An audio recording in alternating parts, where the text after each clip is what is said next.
ঝোপঝাড়ের ফাঁক দিয়ে দেখা যাচ্ছে শিয়ালের জলজলে চোখ।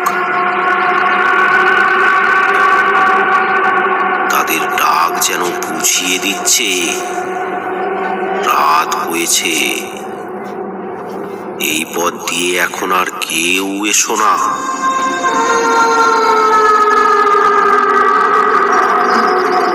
কারণ সামনেই পড়ে একটা কবরস্থান।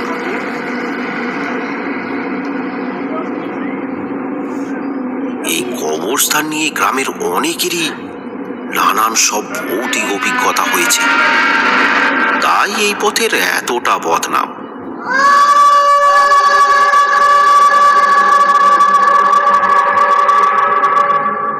বিজু এবার হাঁটতে হাঁটতে কবরস্থানের পাশে এসে পৌঁছায়। চারপাশটা কেমন যেন থমথমে, ভৌতিক এক উত্তেজনা এখানকার বাতাসে মিশে আছে। বিজু প্রতিদিনের মতো সেখানে দাঁড়ায়, তারপর মাথা থেকে ফলের ঝুড়িটা রাস্তায় নামিয়ে রাখে। তারপর এগিয়ে যায় একটা ঝোপের দিকে। কবরখানার দিকে মুখ করে প্রস্রাব করতে থাকে সে।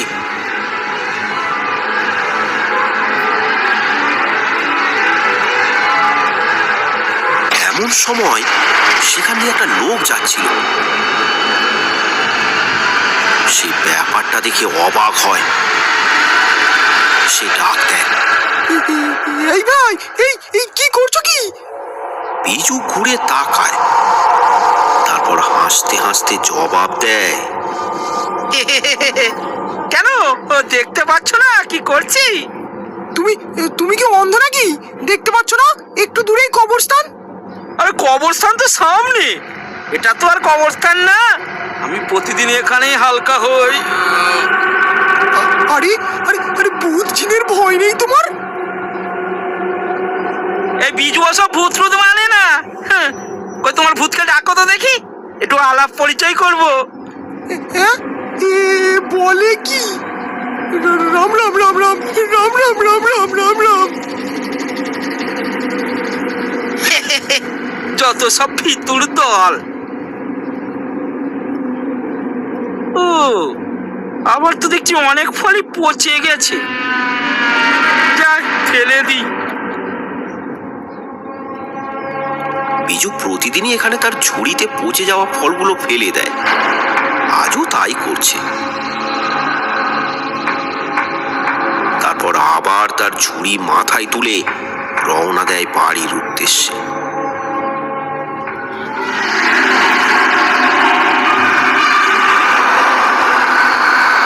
বিজু চলে যাওয়ার পর হঠাৎ শান্ত কবরস্থানে একটা দমকা হাওয়া বয়ে যায়।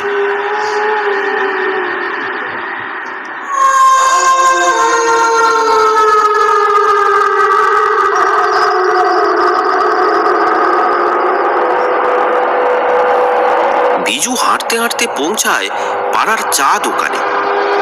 সেখানে তখন গল্প রীতিমতো জমে উঠেছে।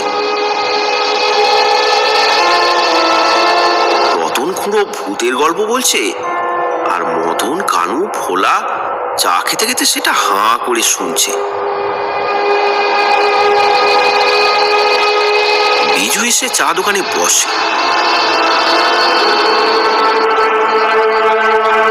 এসব গল্প না রে, গল্প না। এক সময় লোক রাতে বাইরে বের হতো না ওদের জ্বালায়।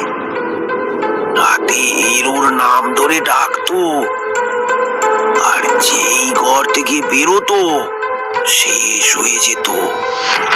তুমি ভূত দেখেছো খুড়ো? না না না না, এইসব আমাদের দাদুর আমলের ঘটনা। তখন বাঁশ বাগানের ঝাঁবড়ির ভয়ে ওই মন্ডলদের বাঁশ বাগানের ধারে কাছেও কেউ যেত না। চাঁদু চাঁদু, তাড়াতাড়ি এক কাপ চা দে তো, খেয়ে বাড়ি যাই।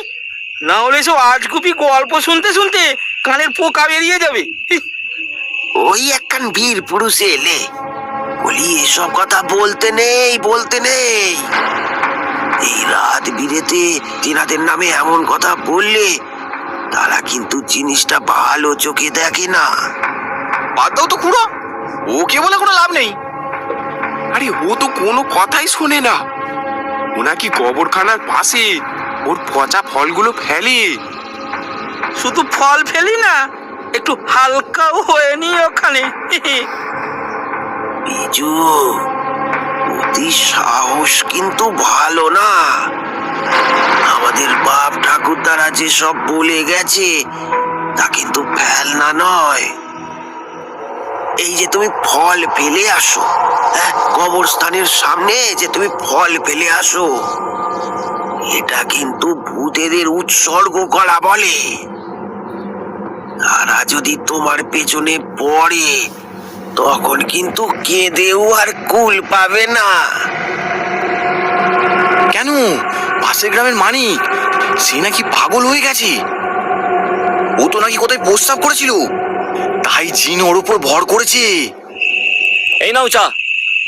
বিজু চাটা নিয়ে তাতে একটা চুমুক দিয়ে পড়ল, আরে ভিতুরা এসব কথা বলে ভয় পেয়ে।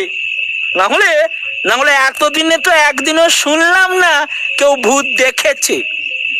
আর আমি যদি ভূত দেখি তাহলে তো আপনাদের সাথে এসেই গল্পটা করব। একটা গল্প তো পাওয়া যাবে একবারে গরম গরম। খুড়োর ওই বস্তা পচা পুরনো গল্প আর শুনতে হবে না তোদের।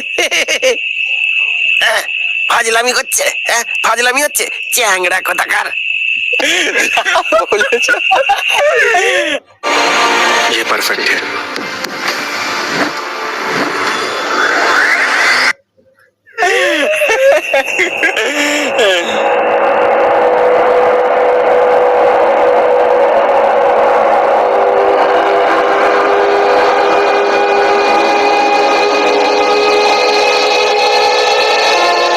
বিজু বাড়ি ফিরে আসে। তার ছোট্ট একটা মাটির বাড়িতে সে একাই থাকে। শুধু ভূত নয়, ঠাকুর দেবতাও সে মানে না। তাই তার ঘরে ঠাকুর দেবতার ছবি কিংবা মূর্তি কোনোটাই নেই। প্রতিদিন ফল বিক্রি করে বাড়ি এসে সে নিজেই রান্না করে। আজও তাই করছে। আজ একটু ঝোল খেতে হবে, পেটটা ঠান্ডা করতে হবে। না, আজ আর মাছ খাবো না। কদিন হলো আর মাছ মুখে রুচ্ছে না।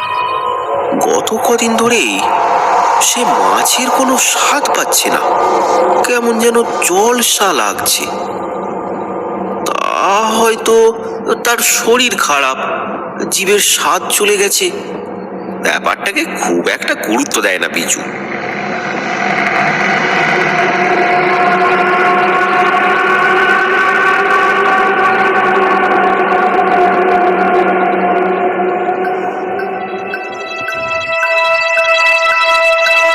রাতে খাওয়া দাওয়া করে শুয়ে পড়ে সে। সারাদিনের ক্লান্তিতে তার ঘুম চলে আসে।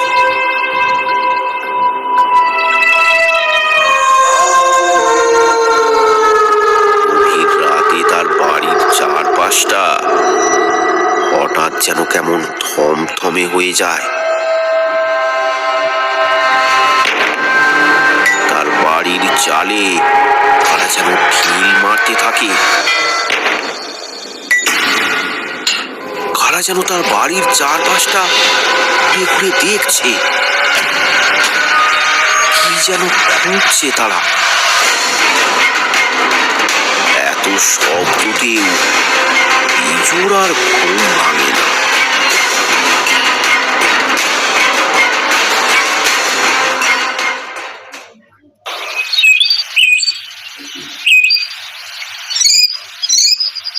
দেখতে দেখতে সকাল হয়ে যায়। বিজু তার ফলের ঝুড়িটা নিয়ে বেরিয়ে পড়ে। সপ্তাহে একদিন সে শহরে গিয়ে ফল কিনে আনে, আর সেটাই সে এক সপ্তাহ ধরে বিক্রি করে। তবে নিজের গ্রামে সে বিক্রি করে না, পাশের গ্রামে গিয়ে সে তার ফল বিক্রি করা শুরু করে। ফল নিয়ে যাও, ফল একদম তরতাজা ফল, কম দামে ভালো ফল, ফল নিয়ে যাও ফল। বিজুকে দেখে একটা লোক হঠাৎ ডাক দেয়। এই ফলওয়ালা, এদিকে এসো, এদিকে এসো। হ্যাঁ হ্যাঁ হ্যাঁ, যাচ্ছি ভাই। বলো ভাই। আরে কিরকম ফল দিয়ে গেছে তুমি কাল? একদম বেশা জলসা ফল খাচ্ছি না অন্য কিছু খাচ্ছি, কিছুই বোঝা যাচ্ছে না। হ্যাঁ বলো কি ভাই? আচ্ছা আজ নিয়ে দেখো তো কেমন লাগে। তাই নাকি? আবার না একবারই বেলতলায় যাই।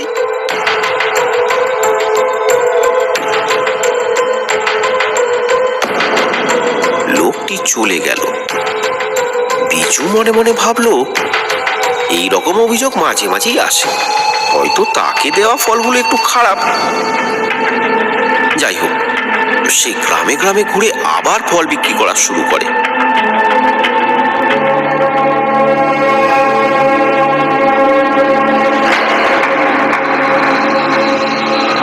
তবে ফল বিক্রি খুব একটা হলো না, বরং কাল যে যে ফল কিনেছিল তারা সবাই অভিযোগ করতে থাকে, তার সাথে রাগারাগি করতে থাকে।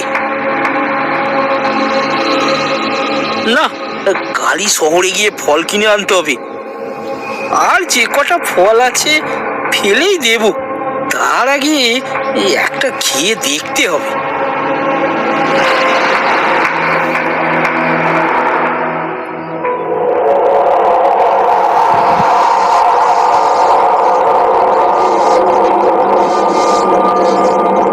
যথারীতি কবরস্থানের পাশের রাস্তায় এসে সে তার ঝুড়ি নামায়, তারপর সেখান থেকে একটা ফল খেয়ে দেখে।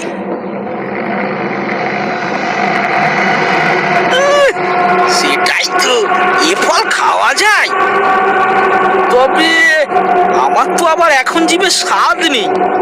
যাই হোক, এই ফলগুলো ফেলেই দিই। इको ऐप महीने का बस 1 रुपया लेती है और आपको बिजनेसमैन बनना सिखाती है।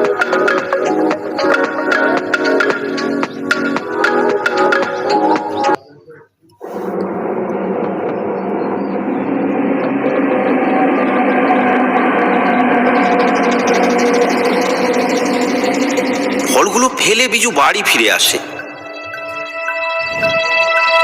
কাল সকালে তাড়াতাড়ি উঠে তাকে শহরে যেতে হবে, তাই তাড়াতাড়ি শুয়ে পড়ে সে। আজ তার ঘরের চারপাশটা একেবারে নির্জন। না, আজ তার ঘরের চালে আর ঢিল পড়ছে না।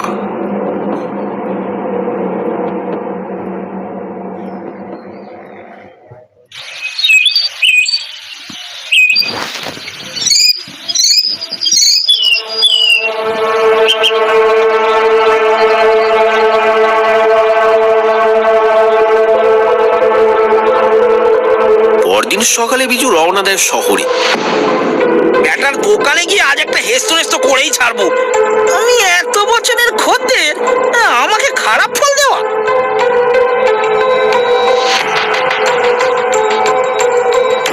রাগে ফুঁসতে ফুঁসতে সে গিয়ে পৌঁছায় ফলের দোকানে। আমি কি তোমাকে পয়সা দিই না? কেন রে, তোর আবার কি হলো? তাহলে আমাকে ওরকম জলসা ফলগুলো দিয়েছো কোন আক্কেলে? জলসা ফল বলিস কি? হ্যাঁ জলসা, প্রত্যেকটা খদ্দের আমাকে অভিযোগ করেছে। এরকম হলে আমার ব্যবসা টিকবে?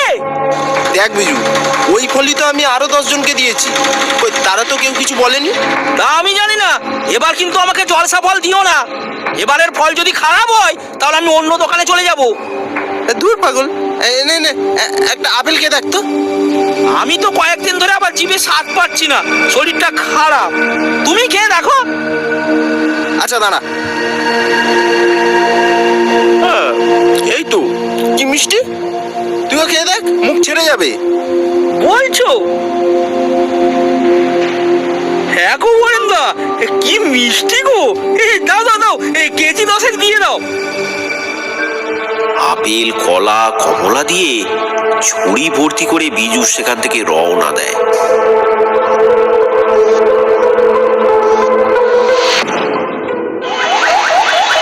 আজ একেবারে মিষ্টি ফল পেয়েছি, নিজে খেয়ে দেখে এনেছি।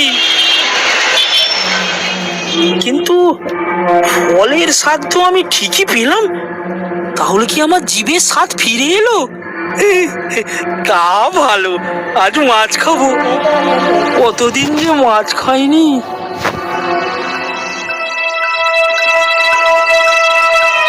সারাদিন ঘুরে ঘুরে ফল বিক্রি করলো বিজু। খদ্দেরকে ফল খাইয়ে তারপর সে বিক্রি করতে পারলো, না হলে তারা তো কিনতেই চাচ্ছিল না। যাই হোক, বিক্রি ভালোই হয়েছে। যথারীতি রাতের অন্ধকার নেমেছে। বিজু বাড়ি ফিরছে।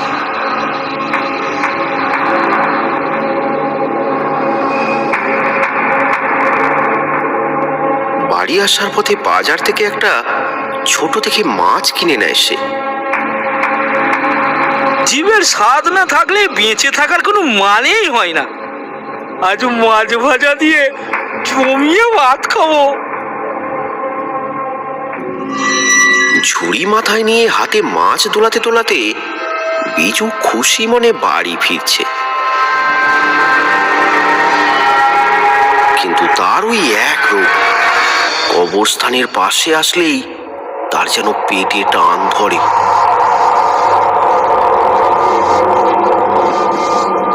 আজও তাই হলো। কবরস্থানের রাস্তার পাশে এসেই সে ঝুড়ি আর মাছটা নামিয়ে রাখে। তারপর ঝোপের দিকে এগিয়ে যায়। কবরখানাটা দূর থেকে যেন একটা গহ্বরের মতো দেখাচ্ছে। সেটা যেন বিজুকে খুব রেগে রেগে দেখছে।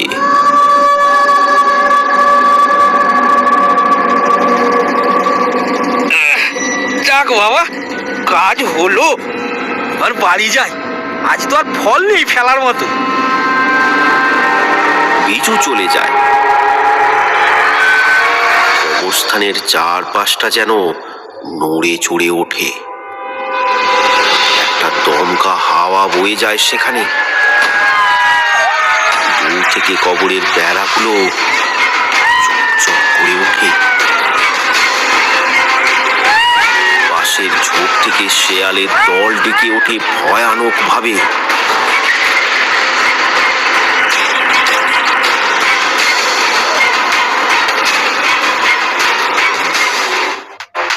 क्या आप भी स्टॉक मार्केट में इन्वेस्ट करना चाहते हैं पर कंफ्यूज हैं कि कौन सा ऐप चूज करें? डोंट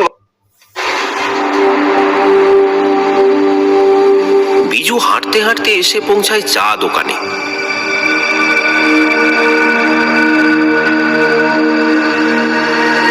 রতন খুড়ো, কানু, ভোলা আর মদন তখন তাদের খোশ গল্পে মেতে উঠেছে। চাঁদু, এক কাপ চা দে তো। কি বিজু, আজ ভূতেদের ফল খাইয়েছো? না, আজ তো ফল পচেনি গো। ভূতেদের পচা ফল খাও, তারা রাগ করে না? আরে রাগ করবে কেন? ভূতেরা তো পচা জিনিসই খায়।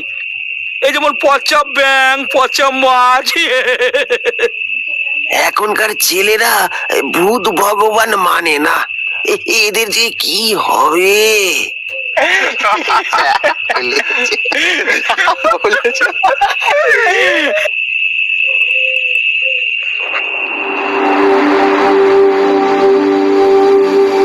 রাতে বাড়ি গিয়ে মনের সুখে মাছটা ভেজে নেয় বিজু। তারপর ভাত বেড়ে খেতে বসে পড়ে। অনেকদিন পর মাছ দিয়ে ভাত খাবো।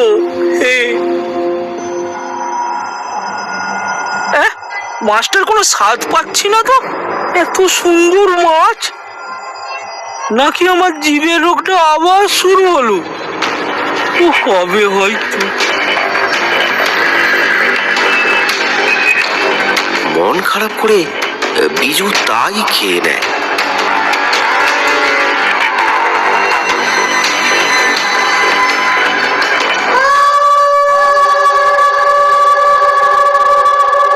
রাত তখন অনেক। হঠাৎ বিজুর ঘুম ভেঙে যায় একটা শব্দে। সে শুনতে পায় তার ঘরের চালে কেউ যেন ঢিল ফিকছে। আরে এ আবার কি? দেখি তো বাইরে গিয়ে। বাইরে বেরিয়ে আসে বিজু, কিন্তু কোথায় কে? কেউ তো নেই। এমন সময় শোনা যায় আবার ঢিল মারার শব্দ। এই কে? এই কে? কে রে? নিশ্চয় ঘরের পেছনে আছে বেড়াটা। এই এই কে? কে রে? ঘরের পেছন দিকে যেতে গিয়ে সে দেখে পালা যেন সেখান থেকে দৌড়ে পালালো। কিছুটা এগোতে সে আবার অনুভব করে কারা যেন এবার তার পেছন দিক দিয়ে দৌড়ে গেল।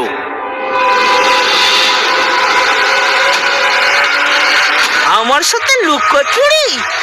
তুমি যেই হও না বাবা, আমার ঘরে চুরি করার মতো কিছু নেই। মানে মানে কেটে পড়ো। বিজু ব্যাপারটাকে গুরুত্ব না দিয়ে ঘরে গিয়ে দরজা বন্ধ করে দিল। কিন্তু এ কি? বাতাসে কেমন যেন একটা পচা আঁশটি গন্ধ। সে যে মাছ এনেছিল সেটা তো এই ঘরে নেই। তাহলে ইঁদুর টিঁদুর মরলো নাকি? ঘরের মধ্যেই খুঁজে দেখতে থাকে বিজু। কোথাও তেমন কিছু বিজু দেখতে পেল না। দেখতে দেখতে গন্ধটাও চলে গেল। 7-5 না ভেবে বিজু এবার শুয়ে পড়ল।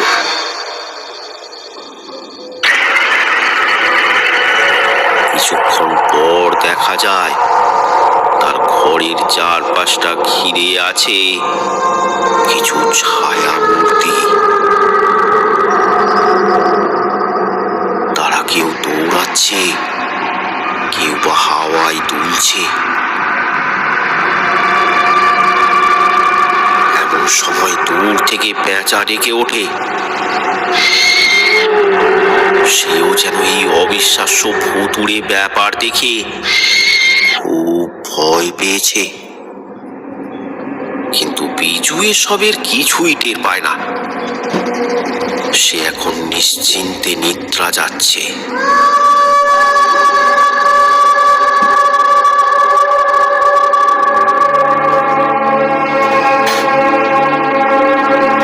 পরদিন সকালে সে ফল বিক্রি করতে বেরিয়ে পড়ে।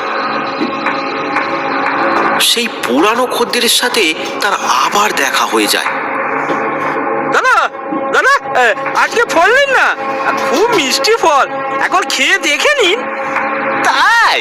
তুমি দাও একটা খেয়ে দেখি। এই নাও। ছি, ছি, ছি, ছি, ছি, থু, থু, একটু ফল নাকি? কেমন তেতো, বেশ। যাও যাও যাও যাও, তোমার ফল আমার